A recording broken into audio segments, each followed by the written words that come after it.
Hello, friends, and welcome back to Ghouls Night In, the spooky chat show with your best ghoul friends. I'm Penny Snark. And I'm Midge Munster. And Midge, sometimes you just gotta talk about a show that you like. And that's what you got. Today we're gonna talk about Hannibal. And what is that? Yes.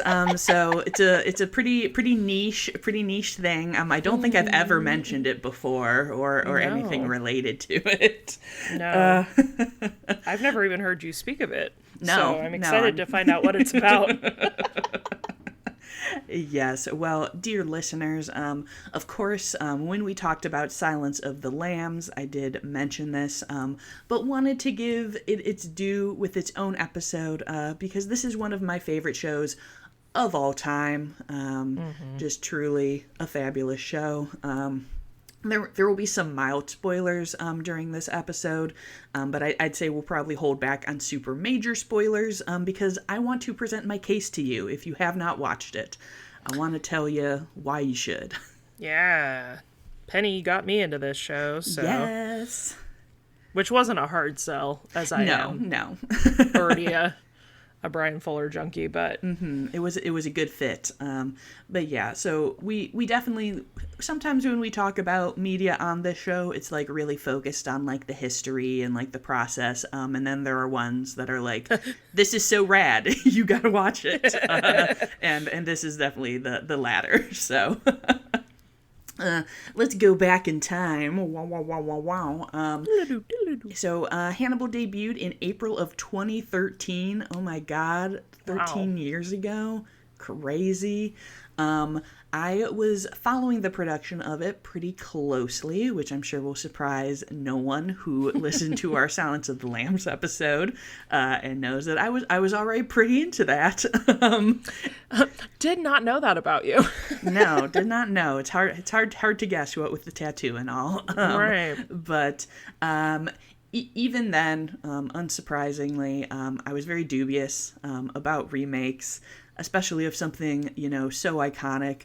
And so this was like a situation where NBC had the rights to Hannibal Lecter, the character. And they were like, we want to make a show about this.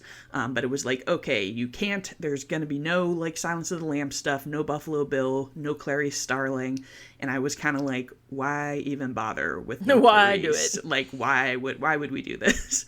So it kind of felt like it was going to be like a boring IP cash in. And I was like, and they were like, oh, well, it's going to be about like before he was caught. And I was like, well, what's interesting about that? Oh, well, let me tell you. Let me tell you. But they announced that Bryan Fuller was going to be making it. And of course, already was a huge Pushing Daisies fan. And I was like, well, I have to at least give it a shot then.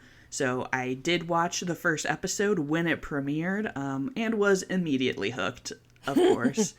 Of course, I went back to read like an Entertainment Weekly article from when the show was first picked up, and I loved this quote, which was, Bryan Fuller is taking 5 pages of backstory about the infamous cannibal psychiatrist from Thomas Harris' book Red Dragon and using it as the basis for the first couple seasons of his planned drama. Which sounds insane, that you're like, right. Oh, we have this vague backstory, and it didn't end up entirely like that. We did, pull in some additional stuff as the show went on, but I think that really at its heart, the show is a great example of restriction making things better. Like we talked about, not seeing the shark in Jaws. It really forces you to explore something new, and it gives the audience a new entry point kind of into this universe. So for anyone who is not familiar, the TV show Hannibal centers around an FBI profiler named Will Graham, who in the Thomas Harris book verse is from Red Dragon and is, investigating a case. And there's some backstory, as the quote said, about how Graham knew Hannibal Lecter before people knew that he was a crazy cannibal murderer. So In the show, Hannibal is this very urbane surgeon turned psychiatrist, opera lover, and is asked by the FBI to do a psychoanalysis on Will Graham, who, even as we're starting the series, is fucked up. Yeah. So not doing so great. Not doing great. So in the show, he has this deep empathic ability to put himself in the mind of a killer, which allows him to solve crimes, but is deeply emotionally traumatizing.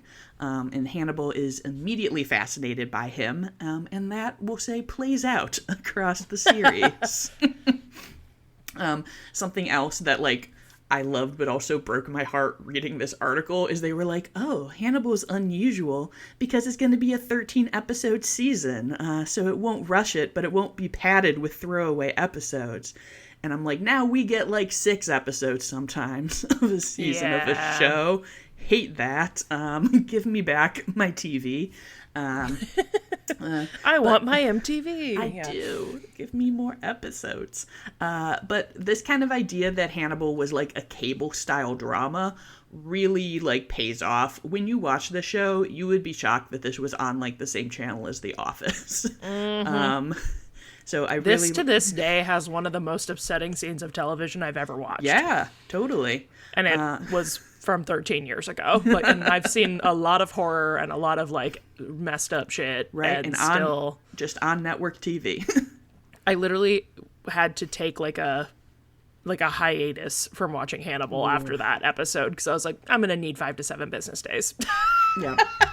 That'll happen. That's why they aired it weekly, Midge, so that you could take 5 to 7 business days to recover from the last episode. It was not made to binge. It was not made to binge. Yeah, definitely good for microdosing. So Bryan had said in an interview that he was always asking himself how David Lynch would approach Hannibal Lecter. And I was like, this is so accurate.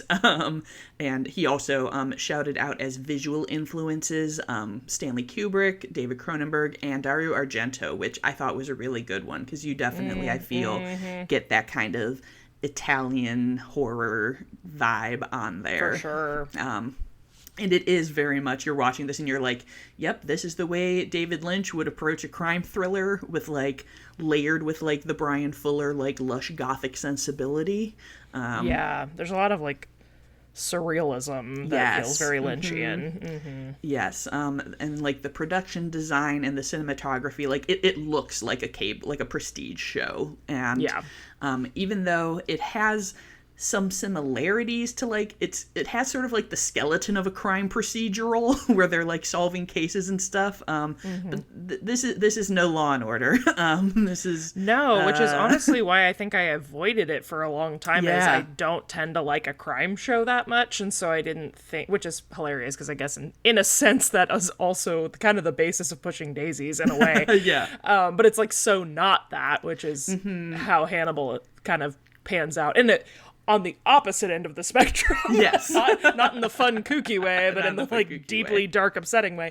But yeah, I think I avoided it because I was like, I don't really like a CSI kind of thing. So if that is putting you off to it at all, it's not what you think it is. Yes. I have in my notes, I'm like, it's kind of like a dark nightmare CSI, like in the mirror world. Because you get some of like the beats of those kind of shows, but it's definitely a horror show more than a crime show. Totally. And if we're going to talk about visuals, we of course have to talk about the food. So there are 2 major influences here who I want to mention. First is Jose Andres, incredible world-famous chef, founder of World Central Kitchen, and perhaps most relevant here, the chef behind Bizarre Meat in Las Vegas, which describes itself on its website as a bold, unforgettable celebration of the carnivorous in all its forms. Which could also be the tagline for Hannibal. Exactly. So he served as what I am told was the culinary cannibal consultant on the show. Incredible title. And gave advice about how one might go about butchering and preparing human meat. So that was kind of like the feedback that he gave. And then the second person who we must celebrate in any discussion of Hannibal is Janice Poon, who was the food stylist who created all of these dishes. Because, of course, Hannibal Lecter loves to host and is constantly creating these beautiful culinary creations that are secretly people on the show. So the food is so gorgeous on this show. It really is. Yes. And I feel like it makes it very visceral. Like you see... Yeah, because you want to eat it. You want to eat like it. As the audience who's in on the joke, you're like, oh, but I would But gladly. I would, right? Yeah. Yes. And you see a lot of like handling of meat and like preparation of food on the show. And then these just like lavishly beautiful meals. She did post a lot of behind the scenes on her Blogspot blog, which Hell yeah, God, I miss Blogspot. that. It's still up, so if you want to check it out, it's janicepoonart.blogspot.com. And she did also put together a Feeding Hannibal cookbook that is like part recipes and part behind the scenes. So if you have watched the show and you haven't looked up this stuff, definitely do. And if you do watch the show and are become fascinated by all of the beautiful food, you can check that out. But now that we've talked about the food, we have to talk about the gore. So once again, if you have not watched this before, you will be shocked that they put this on network TV.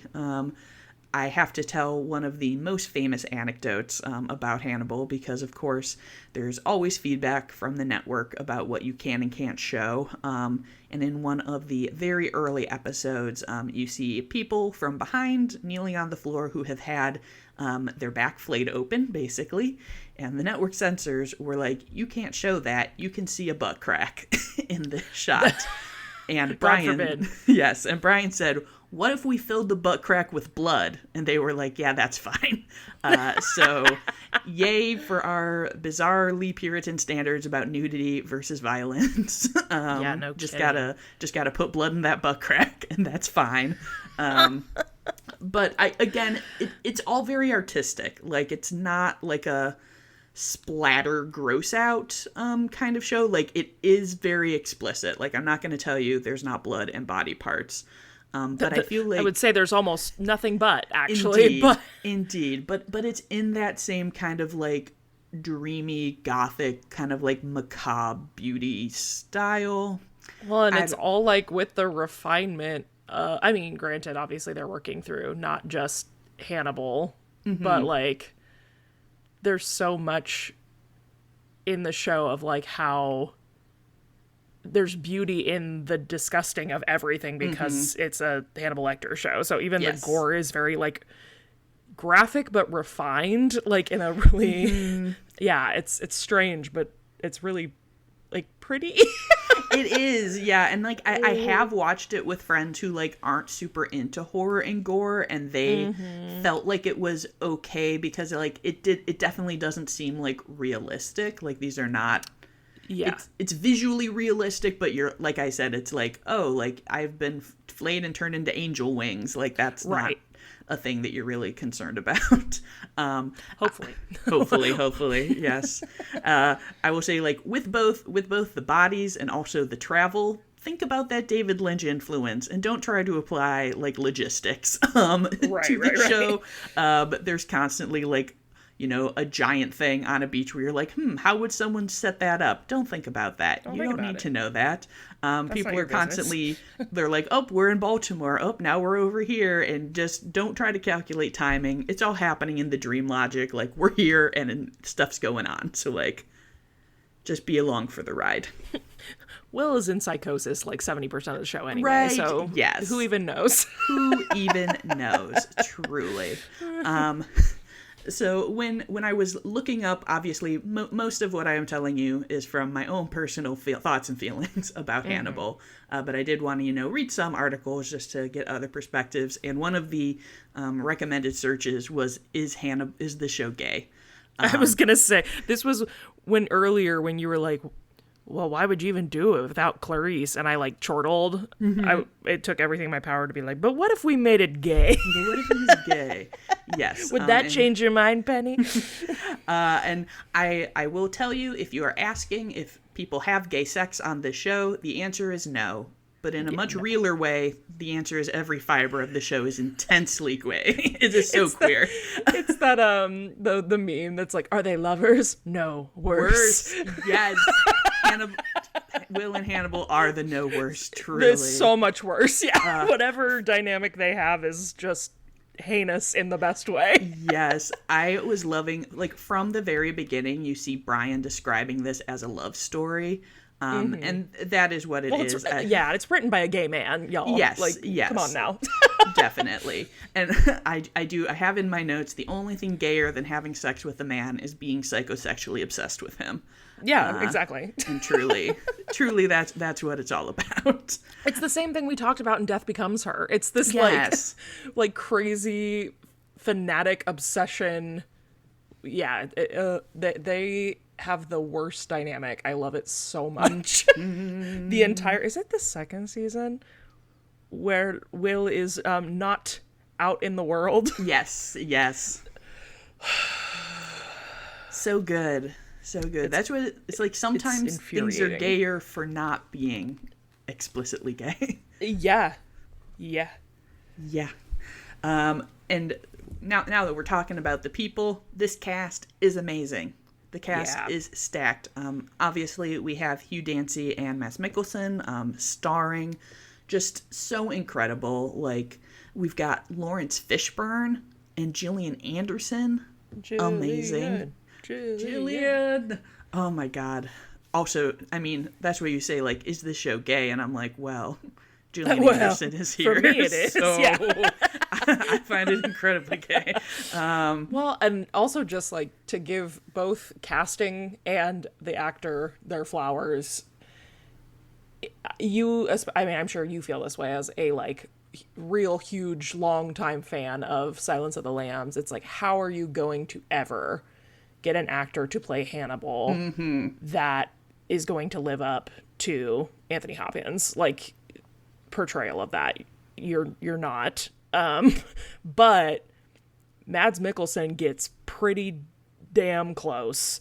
Like, he is so good, and he has that same thing, where you like love him but you hate him. Yes. He does it so well. He really does. And I think like this kind of goes back to like what we were saying, that like this lets you have like kind of a new perspective. Like he's a very different Hannibal than the one that we see Sir Anthony portray, and that's and I think that is good. We're in a different it helps that we're in a different time. Like I in my head though, I'm like, yeah, that's him young. Yeah, like that makes perfect sense to me. It was again, obviously as listeners know, because when you brought Silence of the Lambs to the pod, I had not yet seen it. Yes. So I am a newer fan. So I don't know that my judgment is the one that is important, but I definitely found that to be extremely well cast, in that it was very believable to me that was the same person.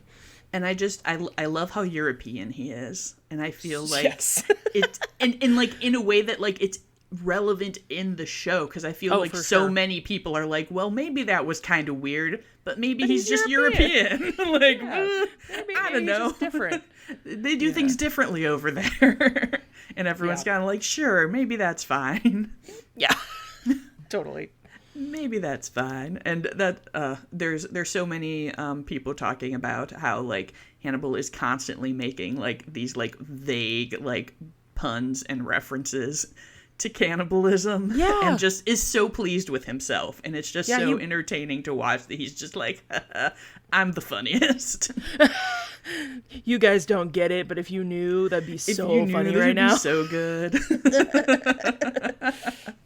And Bryan is definitely someone who brings back his favorite, so we get so many recurring and guest stars from folks you may have seen on Pushing Daisies, or even Caroline DeVernus from Wonder Falls is in here. We've got Gina Torres, Ellen Green, Raul Esparza, Susie Izzard, Richard Armitage in an amazing turn in season 3. We've got gender switch casting from the books, which is amazing. It is a fucking sausage fest in those books. So sure, we end up getting some really like interesting female characters in Hannibal, which we all know Bryan loves an interesting and complicated woman. So always appreciated. And so Bryan's initial plan for the show was a 7-season arc, which obviously, tragically, we did not get that.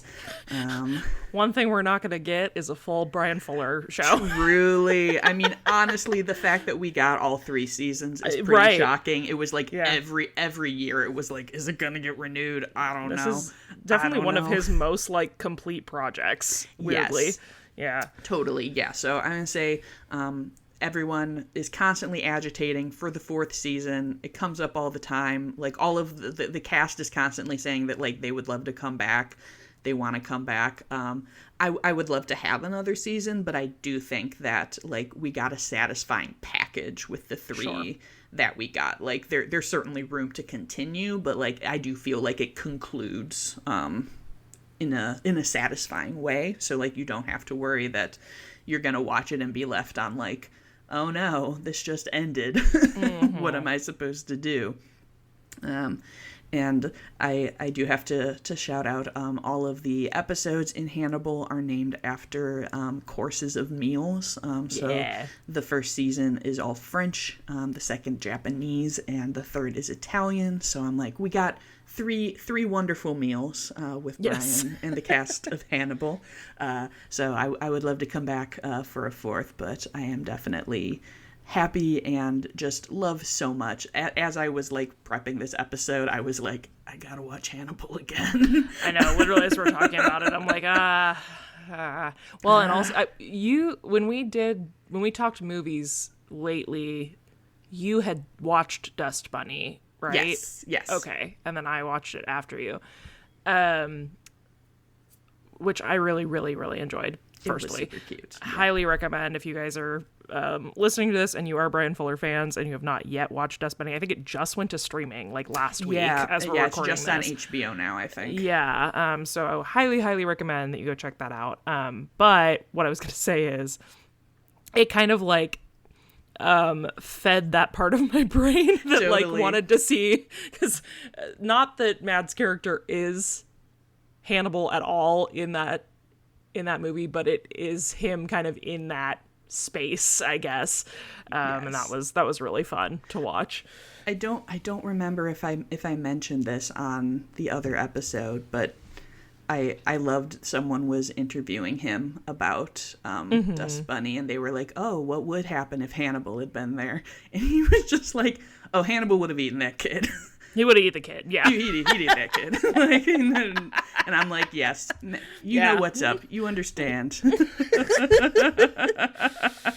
And that's, so if you have not watched Hannibal, I highly, highly recommend it. It is just such a beautiful and dark and like compelling show. Like, it's just really good. So you should watch it. You should.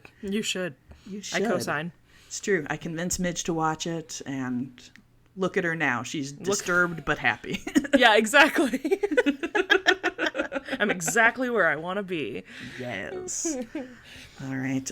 Well, thank you for joining us today. I would love to hear your thoughts. If you are a Hannibal fan, what's your favorite episode? What are you into? Which is your favorite bizarre murder that we should talk about? If you want to chit-chat, you can also do that in our Discord. We have a lot of fun over there. There is a link to that in our show notes and in our Instagram bio. And if you are enjoying the show, we would love to have a review. Letting other people know that you like it helps us get new listeners. And I do believe Midge has a fresh, hot review for us today. I do. This is a 5-star from... I don't know if it's TWICYL Twice. I don't know if it's supposed to be a name or if it's like initials or something, but the review is titled Dark but Not Gloomy Vibes. Hey. Every episode is like catching up with a couple of friends discussing the latest NSFN, parentheses, not safe for normies, macabre subject. Keep up the ghoul work. Tombstone, ghost, bat. Thank you. I'm gonna. We need a NSFN, like tote bag or something. Yes, that's funny. Totally, I love that. Well, thank you so much, friend. If you would like to follow along with the podcast, you can find us over on Instagram at Ghouls Night In Pod. And if you are looking for me, you can find me at Penny Snark. And you can find me all over the web at Midge Munster. And until next time, goodbye.